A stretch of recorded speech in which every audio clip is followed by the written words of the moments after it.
Bueno, pues muy buenas a todos y a todas. Yo soy un busto parlante y en esta ocasión vamos a realizar la lectura de el primer capítulo de la primera parte de la fenomenología del espíritu de Hegel, titulado La certeza sensorial o certeza sensible, también se ha traducido, o el esto y mi opinión que quiero íntimamente decir.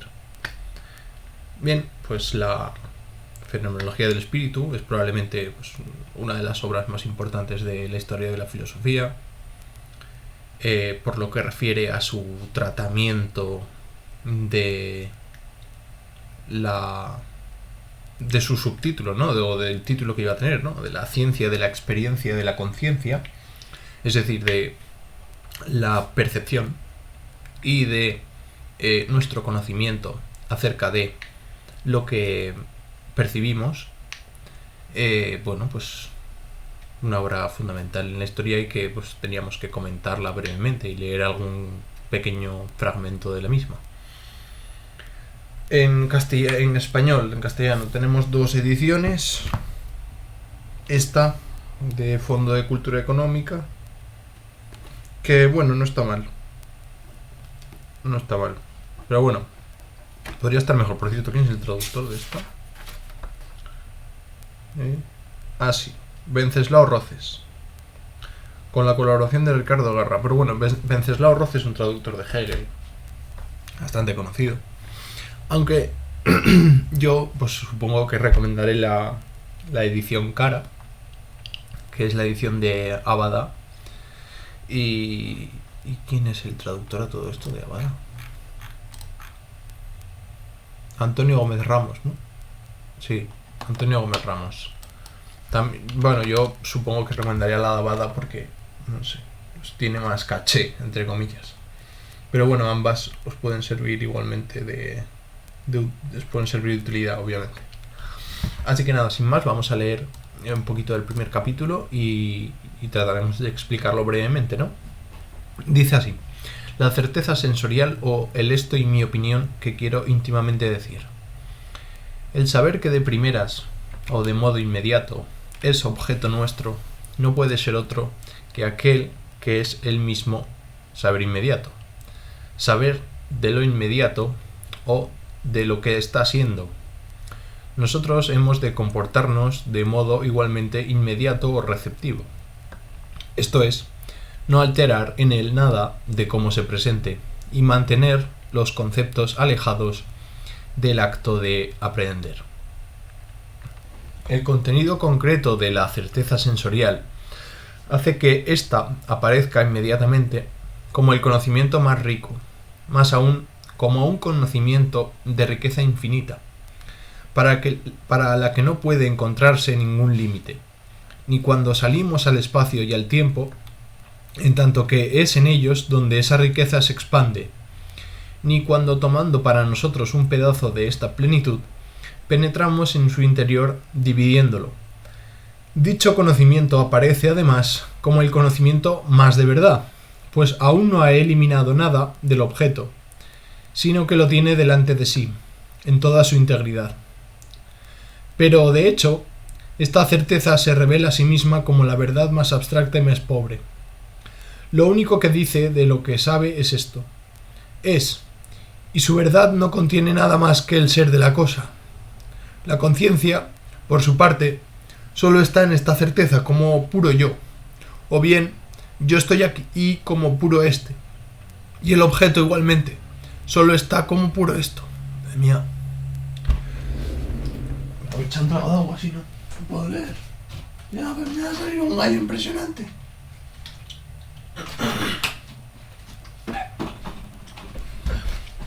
Vale. Ahora sí. Tengo la voz clara y limpia, como ustedes deseaban, ¿eh? Bien. No es cierto que de esta cosa porque yo me desarrolle con ello en cuanto a conciencia y mueva de múltiples maneras el pensamiento. Tampoco porque la cosa de la que estoy cierto fuera, conforme a una gran cantidad de disposiciones y hechuras diversas, un rico conjunto de referencias en ella misma, o un conjunto plural de relaciones con otras cosas. Ninguna de estas dos razones atañe en nada a la verdad de la certeza sensorial. Ni el yo ni la cosa tienen en ellos el significado de una mediación múltiple y diversa. Yo no tiene el significado de un representar o un pensar múltiple y diverso, ni la cosa tiene el significado de múltiples y diversas disposiciones, sino que la cosa es, y es solo porque es. Ella es. Esto es lo esencial a ojos del saber sensorial, y este ser puro, o esta simple inmediatez, es lo que constituye su verdad. Asimismo, la certeza, en cuanto a referencia, es referencia pura inmediata. La conciencia es yo, y nada más, un puro este. El individuo singular sabe un esto puro, o bien sabe lo singular. Pero en el puro ser, que constituye la esencia de esta certeza, y del que ella declara que es su verdad, están jugando a la vez, si miramos detenidamente, muchas otras cosas más. Una certeza sensorial efectiva no es solamente esta pura inmediatez, sino que es un ejemplo de la misma.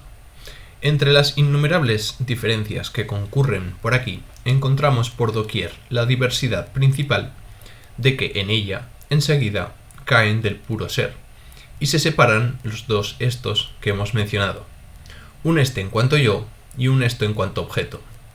Si reflexionamos sobre esta diferencia, resulta que ni el uno ni el otro están solo de modo inmediato en la certeza sensorial, sino que ambos lo están a la vez como mediados. Yo tengo esta certeza por otro, a saber, la cosa, y esta, igualmente, está en la certeza por otro, a saber, yo. Esta diferencia de la esencia y del ejemplo, de la inmediatez y de la mediación, no la hacemos solo nosotros, sino que la encontramos en la certeza sensorial misma, y es en la forma en que esté en la certeza, no según nosotros la acabamos de determinar, cómo se habrá de registrar tal diferencia. En la certeza hay algo en cuanto a lo simple, que es de modo inmediato, o bien puesto, como la esencia, el objeto, pero también hay lo otro, en cuanto a lo inesencial y mediado, que está en ella, no en sí, sino en virtud de otro. Hay yo, un saber que sabe al objeto solo porque éste es, y un saber que puede ser o no ser. Mientras que el objeto es lo verdadero y la esencia, él es, y es indiferente a si es sabido o no, permanece aunque no sea sabido, mientras que el saber no es si no hay objeto. Es el objeto, entonces, lo que hay que examinar, si está de hecho en la certeza sensorial misma, como esa esencia por la que la certeza sensorial lo hace pasar. Si este concepto suyo de ser esencia corresponde al modo en que él está presente en ella, a este fin no tenemos que reflexionar sobre él y meditar sobre lo que él quisiera ser en verdad, sino tan solo examinarlo tal como la certeza sensorial lo tiene en ella. A ella misma, pues, hay que preguntarle, ¿qué es el esto?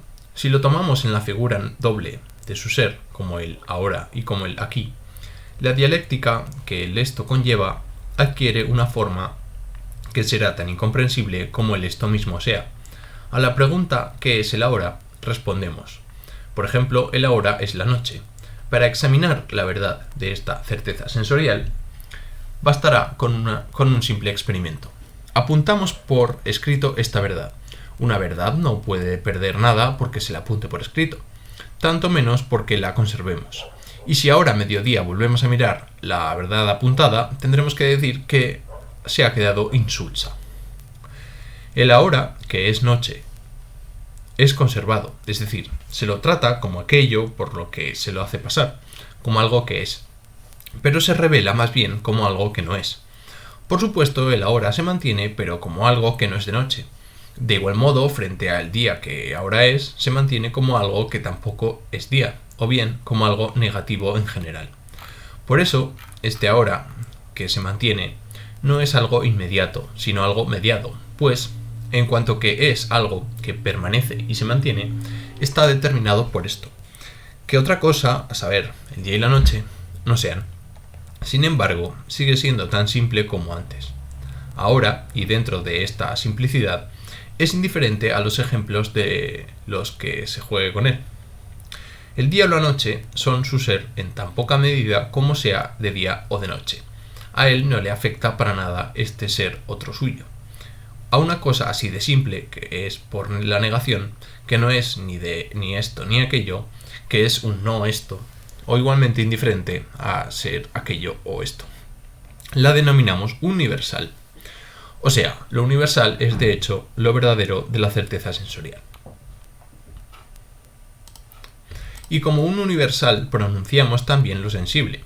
Lo que decimos es esto, es decir, el esto universal, o bien es decir, el ser en general. Al hacer esto, no nos representamos, desde luego, el esto universal, o el ser en general, pero pronunciamos lo universal. O bien no hablamos sin más tal como queremos íntimamente decir, tal como opinamos en esa certeza sensorial. Pero como vemos, el lenguaje es más de verdad. En él, nosotros mismos refutamos inmediatamente nuestra opinión, lo que queremos íntimamente decir, y como lo universal es lo verdadero de la certeza sensorial, y el lenguaje expresa solo eso, verdadero, resulta del todo imposible que nunca podamos decir un ser sensible que queremos íntimamente decir. Lo mismo ocurrirá en el caso de la otra forma del esto, la del aquí. El aquí es, por ejemplo, el árbol. Me doy la vuelta y ya ha desaparecido esta verdad. Se ha invertido en lo opuesto. El aquí no es un árbol, sino una casa. El propio ahora no desaparece, sino que es permanentemente en el desaparecer de la casa, del árbol, etc. Y le es indiferente ser casa o árbol. El este se vuelve a mostrar entonces como simplicidad mediada o como universalidad.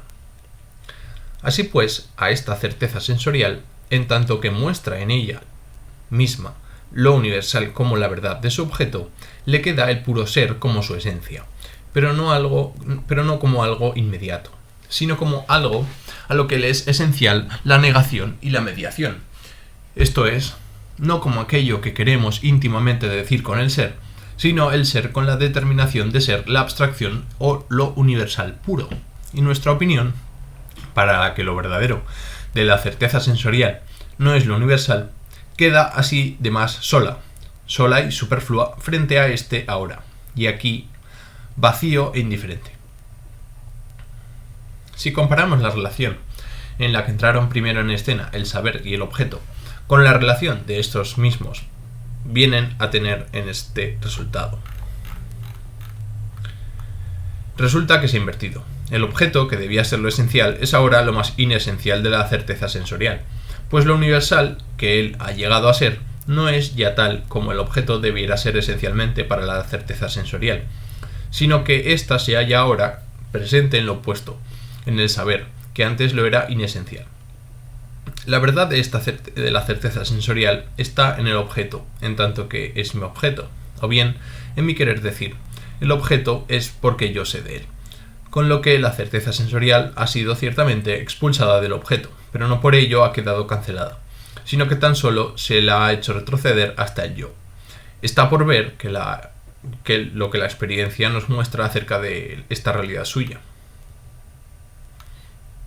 La fuerza de su verdad reside ahora entonces en el yo, en la inmediatez de mi ver, oír, etc. La desaparición del ahora y del aquí, singulares, que queremos íntimamente decir, se evita porque yo los retengo. El ahora es día, porque yo veo este último. El aquí es un árbol por lo mismo. Pero la certeza sensorial experimenta en esta relación la misma dialéctica en ella que en la relación anterior. Yo, veo el árbol, y afirmo al árbol como estando allí. Otro yo, empero, ve la casa, y afirma que el aquí no es un árbol, sino más bien una casa. Ambas verdades tienen la misma acreditación, a saber, la inmediatez del ser, del ver, y la seguridad y la aseveración de ambas acerca de su saber, pero una desaparece en la otra.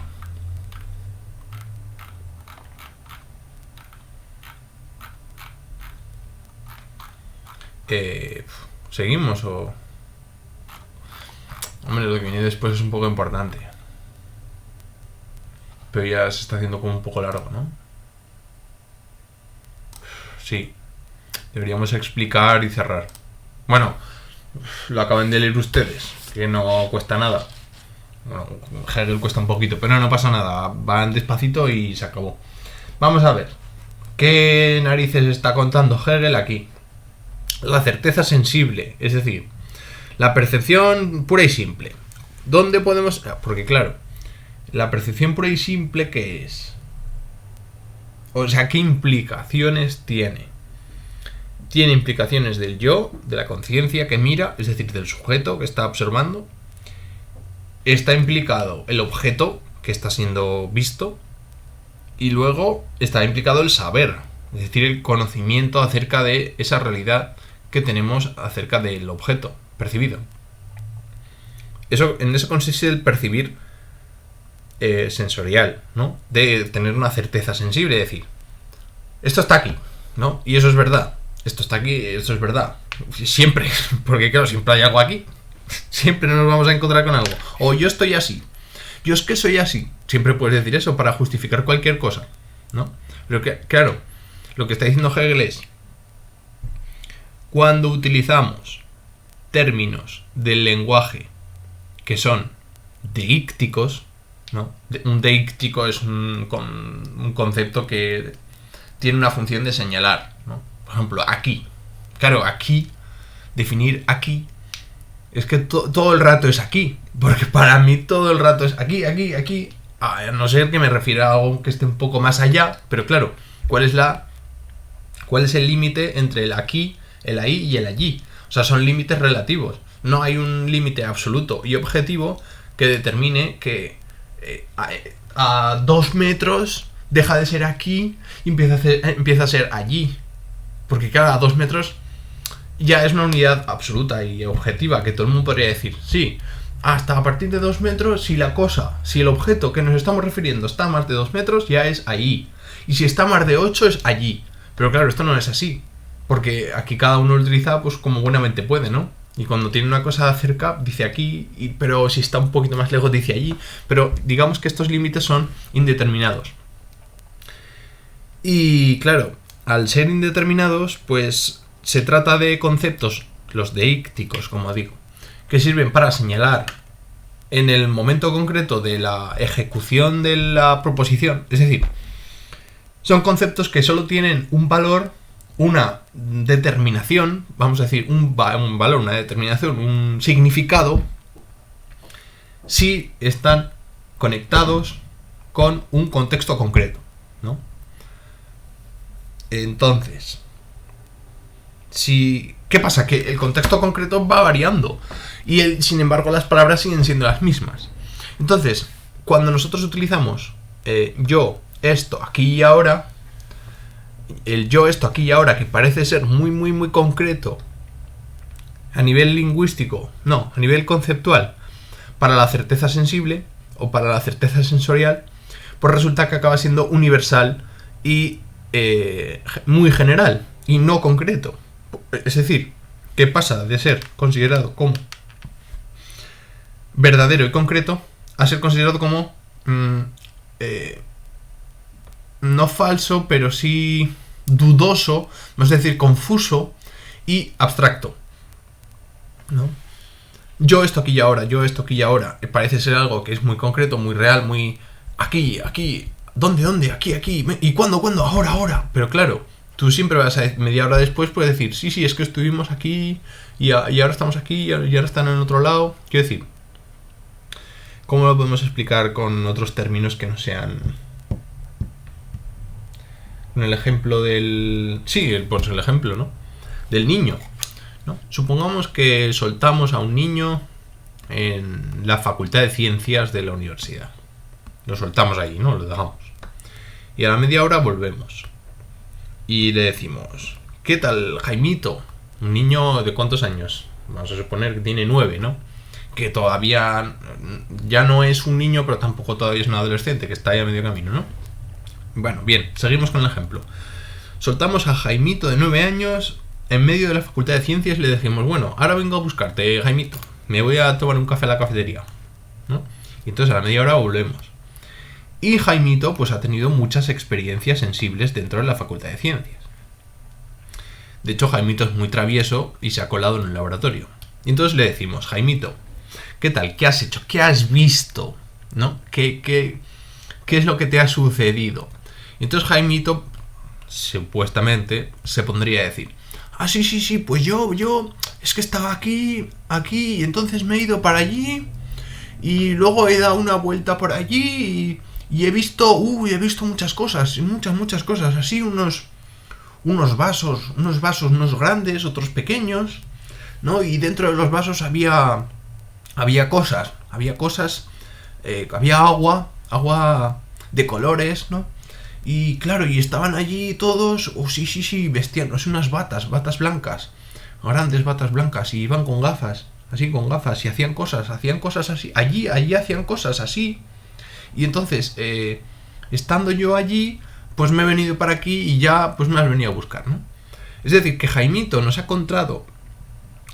9 años nos ha contado todo lo que le ha pasado, nos ha contado todo lo que ha visto, todo lo que ha percibido a nivel sensible, pero no se ha enterado de la misa a la mitad. ¿Por qué? Porque Jaimito solo posee en su lenguaje, en su saber, conceptos universales que en definitiva son que reflejan la experiencia sensible, pero de un modo confuso, oscuro y abstracto, ¿vale? Como contraposición a la posición de Jaimito tenemos la posición del científico. Si nosotros, en ese mismo tiempo que Jaimito estuvo por la Facultad de Ciencias, le preguntamos a un científico, lo que nos va a decir es, pues sí, nosotros que somos científicos de la rama de la química analítica, pues tuvimos una concentración sobre la disolución de cromo y sus resultados en la cromatografía de columna, porque estamos analizando el papel del cromo dentro de la reacción química, que me lo estoy inventando, del metal que aparece en el pueblo de Teruel donde se descubrió tal, ¿no? Y necesitamos que estas disoluciones muestren un cambio de color cuando se le añade pues una disolución de óxido, porque así sabremos el porcentaje de cromo que existe en este... Bueno, en fin, el científico posee muchos más conceptos que sí que son concretos y que sí que refieren a cosas reales y concretas y verdaderas, pero lo que pasa es que los conocimientos del científico no vienen dados por la certeza sensible. Es decir, que sería algo así como la naturaleza o la realidad o el mundo no viene con unas etiquetas donde diga qué son. Es decir, cuando tú te encuentras un árbol, tú sabes que es un árbol, pero claro, el concepto de árbol es abstracto, porque refiere a todos los árboles. A lo que me refiero es que cada árbol no viene con una etiquetita como en los museos, donde pone obra de tal, nombre científico tal, autor tal, se descubrió en tal sitio y tal lugar, se sabe que su fruto es tal, su origen está en una semilla de tal. Es decir, la información científica y verdadera y concreta no nos es transmitida por la certeza sensible. Es decir, no por estar toda la vida en la naturaleza, uno va a saber, ojo, cuidado, va a saber mucho, obviamente, pero va a tener un saber de otro tipo, que no es el saber absoluto que va a querer Hegel. Uno, por mucho que se pase toda su vida en la naturaleza, no va a descubrir cuál es la genética de sus vacas, porque para conocer la genética de sus vacas necesita de un complejo científico-industrial tan grande que se le escapa a su comprensión. Es que ni siquiera necesita saber cuál es la genética de las vacas, por mucho que sea eso su vida, porque está intentando fabricar la mejor vaca posible para la mejor carne o para la mejor leche, o es igual, ¿no? A lo que me refiero es, el tiempo, si no está bien enfocado en conocer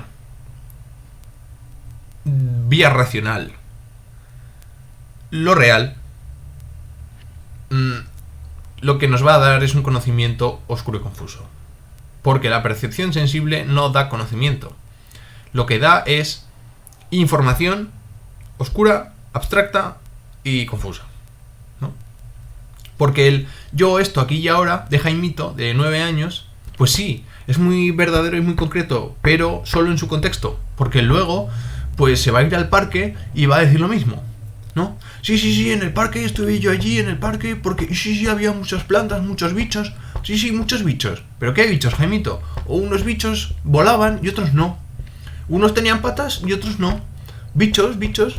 Claro, pero hay infinitos, ¿no? Bueno, infinitos no, pero hay millones de especies de insectos. Y no le vamos a pedir a Jaimito que nos diga 3 especies, porque no las sabe. Él solo sabe diferenciar entre bichos que vuelan y los que no, ¿no? O bichos que se arrastran y otros que no. Y esos serían los ejemplos, ¿no? ¿Qué más podríamos poner para explicar esto? Creo que el ejemplo del árbol que pone Hegel es clarísimo, ¿no? Es decir, cuando dice que aquí es el árbol, ¿no? Uno puede decir, aquí es el árbol, pero claro, se da media vuelta y dice, aquí es la casa. Entonces, ¿el aquí qué es? ¿Un árbol o una casa?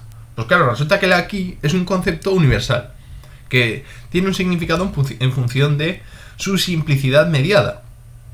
Que por mucho que la percepción sea inmediata, los conceptos, el lenguaje que se utiliza para describir dicha percepción inmediata son mediatos. Y aquí el problema de la certeza sensible. Que por mucho que se pretenda inmediata y concreta, al ser traducida en saber mediante el lenguaje, se convierte en un saber mediado, que no es determinado, sino que es indeterminado y absolutamente, y no dice nada, sencillamente, ¿no? Así que nada, esto es todo lo que quería comentar de Hegel. Supongo que volveremos, porque habrá que comentar el prólogo de la fenomenología y probablemente también la introducción.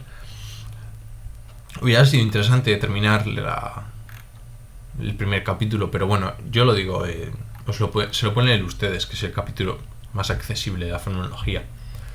Y nada, nos veremos más adelante seguro con Hegel porque da mucho que hablar y es importante. Así que nada, nos vemos en la próxima y hasta luego.